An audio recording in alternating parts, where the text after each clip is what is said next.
আজকে যেন আমার বান্ধবীর এক জায়গায় গেস্ট পারফর্মার হিসেবে ইনভিটেশন, দ্যাটস ওয়াই ওর ছাত্রীকে আমি সাথে গেছিলাম। এটা তাদেরই ঘর, এত সুন্দর লাগছিল, একটু ভিডিও করে নিচ্ছি। তারপরে এসে রেডি ফেডি হয়ে চলে গেছিলাম আর সামনে দেখছিলাম কোয়েস্ট মল। একদিন তো যাবই, যাইনি কোনো দিন।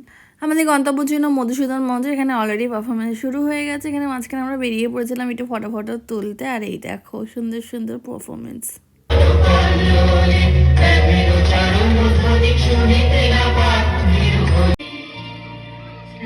এই দেখো সিয়া বাচ্চা নাচ করতে এত সুন্দর লাগছিল, প্রায় অনেকবার করে হাততালি পড়েছে। আর এই হচ্ছে আরো তিনটে পুচকে, এদের ছাড়া রবীন্দ্র জয়ন্তীর কথা ভাবাই যায়। আর এই হচ্ছে আমার বান্ধবী, যে কিনা পরশমণি আয়োজিত রবীন্দ্র জয়ন্তীতে গেস্ট পারফরমেন্স ছিল। আর এখানে সব পুচিগুলো দাঁড়িয়ে আছে স্টেজে উঠে স্মারক নেবে বলে। আর তারপরে আমরা চলে আসি। আসার পথে আইটিসি আর জেডব্লিউ ম্যারিয়টে ভিডিও করছিলাম। তো আজকে